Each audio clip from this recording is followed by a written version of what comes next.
Mansfield Park by Jane Austen. Chapter 1.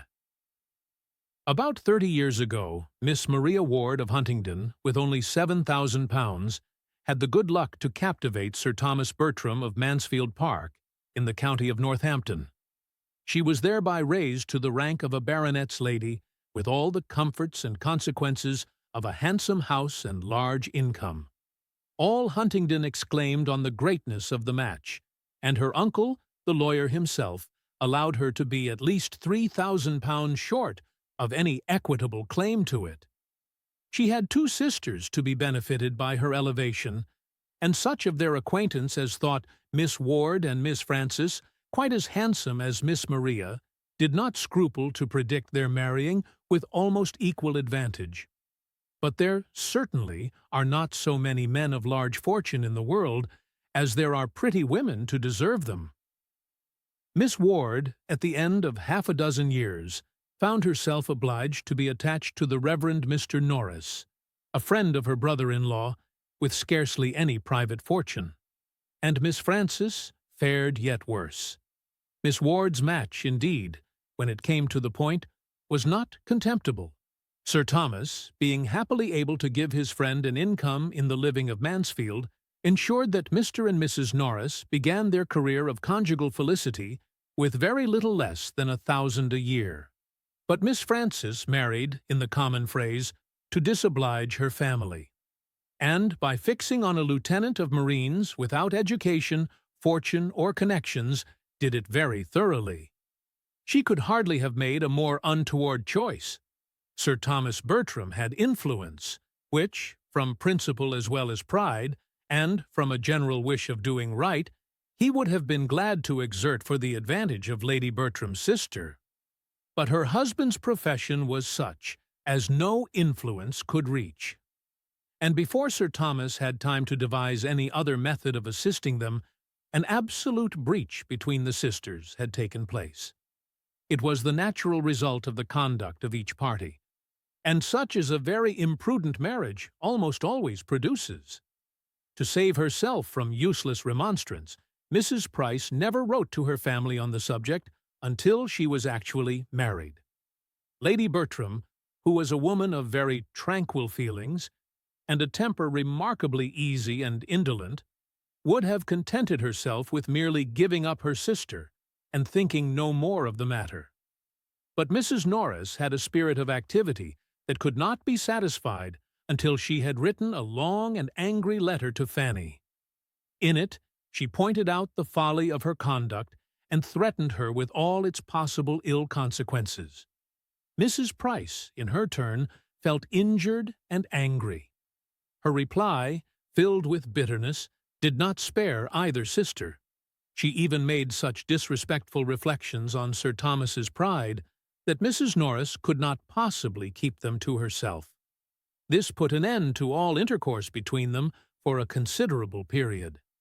Their homes were so distant, and the circles in which they moved so distinct, that they almost lost all means of hearing about each other's existence for the next 11 years. It was a wonder to Sir Thomas that Mrs. Norris ever had the opportunity to tell them, as she occasionally did in an angry voice, that Fanny had got another child. By the end of 11 years, however, Mrs. Price could no longer afford to cherish pride or resentment. She could not afford to lose a single connection that might possibly assist her. A large and still increasing family, a husband disabled for active service, but not the less equal to company and good liquor, and a very small income to supply their needs, made her eager to regain the friends she had so carelessly sacrificed. She addressed Lady Bertram in a letter filled with contrition and despondence. She spoke of a superfluity of children and a want of almost everything else, a plea that could not fail to move her relatives towards reconciliation. She was preparing for her 9th lying-in. After bewailing her situation and imploring them to be sponsors for the expected child, she could not conceal how important they might be to the future maintenance of the 8 already in existence. Her eldest was a boy of 10 years old. a fine-spirited fellow who longed to be out in the world. But what could she do? Was there any chance of him being useful to Sir Thomas in his West Indian property? No situation would be beneath him. Or what did Sir Thomas think of Woolwich? Or how could a boy be sent out to the East? The letter was not unproductive. It re-established peace and kindness. Sir Thomas sent friendly advice and professions. Lady Bertram dispatched money and baby linen, and Mrs. Norris wrote the letters. Such were its immediate effects, and within a 12-month a more important advantage to Mrs. Price resulted from it. Mrs. Norris was often observing to the others that she could not get her poor sister and her family out of her head, and that, much as they had all done for her, she seemed to be wanting to do more. At length she could not but own it to be her wish that poor Mrs. Price should be relieved from the charge and expense of one child entirely out of her great number. What if they were, among them, to undertake the care of her eldest daughter, a girl now 9 years old, of an age to require more attention than her poor mother could possibly give? The trouble and expense of it to them would be nothing compared with the benevolence of the action. Lady Bertram agreed with her instantly. "I think we cannot do better," said she. "Let us send for the child." Sir Thomas could not give so instantaneous and unqualified a consent. He debated and hesitated. It was a serious charge. A girl so brought up must be adequately provided for, or there would be cruelty instead of kindness in taking her from her family. He thought of his own 4 children, of his 2 sons, of cousins-in-law, etc. But no sooner had he deliberately begun to state his objections than Mrs. Norris interrupted him with a reply to them all, whether stated or not. "My dear Sir Thomas, I perfectly comprehend you, and do justice to the generosity and delicacy of your notions, which indeed are quite of a piece with your general conduct. I entirely agree with you in the main as to the propriety of doing everything one could by way of providing for a child one had, in a manner, taken into one's own hands. And I am sure I should be the last person in the world to withhold my mite upon such an occasion. Having no children of my own, who should I look to in any little matter I may ever have to bestow but the children of my sisters? And I am sure Mr. Norris is too just. But you know I am a woman of few words and professions. Do not let us be frightened from a good deed by a trifle. Give a girl an education, and introduce her properly into the world, and 10 to 1, she has the means of settling well without further expense to anybody. A niece of ours, Sir Thomas, I may say, or at least of yours, would not grow up in this neighborhood without many advantages. I don't say she would be so handsome as her cousins, I dare say she would not, but she would be introduced into the society of this country under such very favorable circumstances as, in all human probability, would get her a creditable establishment. You are thinking of your sons, but do not you know that, of all things upon earth, that is the least likely to happen? Brought up as they would be, always together like brothers and sisters? It is morally impossible. I never knew an instance of it. It is, in fact, the only sure way of providing against the connection. Suppose her a pretty girl, and seen by Tom or Edmund for the first time 7 years hence, and I dare say there would be mischief. The very idea of her having been suffered to grow up at a distance from us all, in poverty and neglect, would be enough to make either of the dear, sweet-tempered boys in love with her. But breed her up with them from this time, and suppose her even to have the beauty of an angel, and she will never be more to either than a sister." "There is a great deal of truth in what you say," replied Sir Thomas, "and far be it from me to throw any fanciful impediment in the way of a plan which would be so consistent with the relative situations of each. I only meant to observe that it ought not to be lightly engaged in, and that, to make it really serviceable to Mrs. Price and creditable to ourselves, we must secure to the child, or consider ourselves engaged to secure to her hereafter, as circumstances may arise, the provision of a gentlewoman if no such establishment should offer as you are so sanguine in expecting." "I thoroughly understand you," cried Mrs. Norris. "You are everything that is generous and considerate, and I am sure we shall never disagree on this point. Whatever I can do, as you well know, I am always ready enough to do for the good of those I love. And, though I could never feel for this little girl the 100th part of the regard I bear your own dear children, nor consider her, in any respect, so much my own, I should hate myself if I were capable of neglecting her. Is not she a sister's child? And could I bear to see her want, while I had a bit of bread to give her?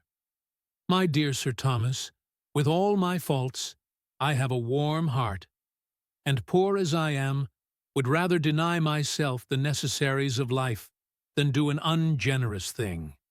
So, if you are not against it, I will write to my poor sister tomorrow and make the proposal.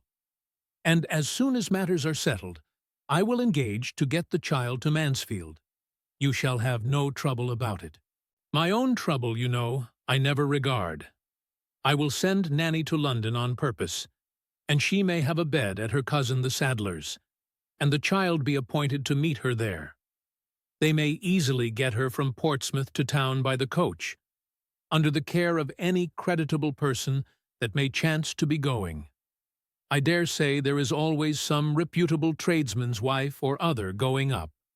Except to the attack on Nanny's cousin, Sir Thomas no longer made any objection, and a more respectable, though less economical rendezvous being accordingly substituted, everything was considered as settled, and the pleasures of so benevolent a scheme were already enjoyed.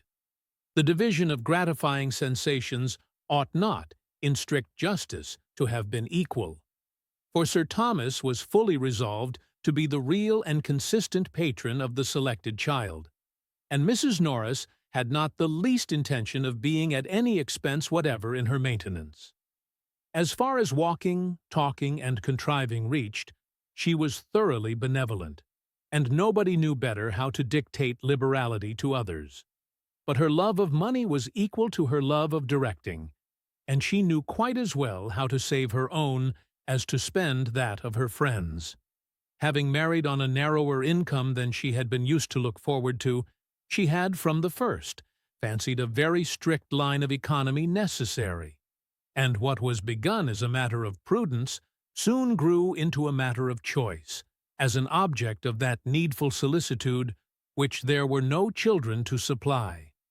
Had there been a family to provide for, Mrs. Norris might never have saved her money, but having no care of that kind, there was nothing to impede her frugality, or lessen the comfort of making a yearly addition to an income which they had never lived up to.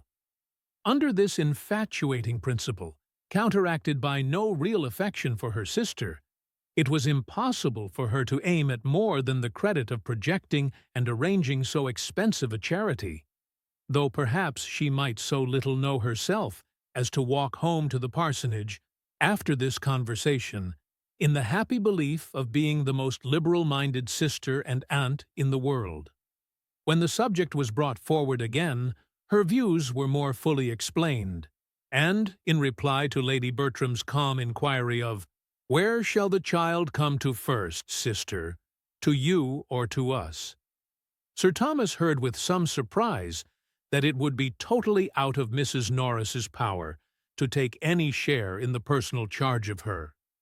He had been considering her as a particularly welcome addition at the parsonage, as a desirable companion to an aunt who had no children of her own, but he found himself wholly mistaken. Mrs. Norris was sorry to say that the little girl's staying with them, at least as things then were, was quite out of the question. Poor Mr. Norris's indifferent state of health made it an impossibility. He could no more bear the noise of a child than he could fly. If, indeed, he should ever get well of his gouty complaints, it would be a different matter. She should then be glad to take her turn, and think nothing of the inconvenience. But just now, poor Mr. Norris took up every moment of her time, and the very mention of such a thing she was sure would distract him. "Then she had better come to us," said Lady Bertram with the utmost composure. After a short pause, Sir Thomas added with dignity, "Yes, let her home be in this house. We will endeavour to do our duty by her, and she will, at least, have the advantage of companions of her own age, and of a regular instructress." "Very true," cried Mrs. Norris, "which are both very important considerations, and it will be just the same to Miss Lee whether she has 3 girls to teach or only 2. There can be no difference. I only wish I could be more useful, but you see I do all in my power. I am not one of those that spare their own trouble. And Nanny shall fetch her, however it may put me to inconvenience, to have my chief counselor away for 3 days. I suppose, sister, you will put the child in the little white attic, near the old nurseries. It will be much the best place for her, so near Miss Lee, and not far from the girls, and close by the housemaids, who could either of them help to dress her, you know, and take care of her clothes. For I suppose you would not think it fair to expect Ellis to wait on her as well as the others. Indeed, I do not see that you could possibly place her anywhere else." Lady Bertram made no opposition. "I hope she will prove a well-disposed girl," continued Mrs. Norris, "and be sensible of her uncommon good fortune in having such friends." "Should her disposition be really bad," said Sir Thomas, "we must not, for our own children's sake, continue her in the family. But there is no reason to expect so great an evil. We shall probably see much to wish altered in her, and must prepare ourselves for gross ignorance, some meanness of opinions, and very distressing vulgarity of manner. But these are not incurable faults, nor, I trust, can they be dangerous for her associates. Had my daughters been younger than herself, I should have considered the introduction of such a companion as a matter of very serious moment. But, as it is, I hope there can be nothing to fear for them, and everything to hope for her, from the association." "That is exactly what I think," cried Mrs. Norris, "and what I was saying to my husband this morning. It will be an education for the child," said I, "only being with her cousins. If Miss Lee taught her nothing, she would learn to be good and clever from them." "I hope she will not tease my poor pug," said Lady Bertram. "I have but just got Julia to leave it alone." "There will be some difficulty in our way, Mrs. Norris," observed Sir Thomas, "as to the distinction proper to be made between the girls as they grow up. How to preserve in the minds of my daughters the consciousness of what they are, without making them think too lowly of their cousin. And how, without depressing her spirits too far, to make her remember that she is not a Miss Bertram. I should wish to see them very good friends, and would on no account authorize in my girls the smallest degree of arrogance towards their relation. But still, they cannot be equals. Their rank, fortune, rights, and expectations will always be different. It is a point of great delicacy, and you must assist us in our endeavors to choose exactly the right line of conduct." Mrs. Norris was quite at his service, and though she perfectly agreed with him as to its being a most difficult thing, encouraged him to hope that between them it would be easily managed. It will be readily believed that Mrs. Norris did not write to her sister in vain. Mrs. Price seemed rather surprised that a girl should be fixed on when she had so many fine boys, but accepted the offer most thankfully, assuring them of her daughter's being a very well-disposed, good-humoured girl, and trusting they would never have cause to throw her off. She spoke of her father as somewhat delicate and puny, but was sanguine in the hope of her being materially better for change of air. Poor woman! She probably thought change of air might agree with many of her children.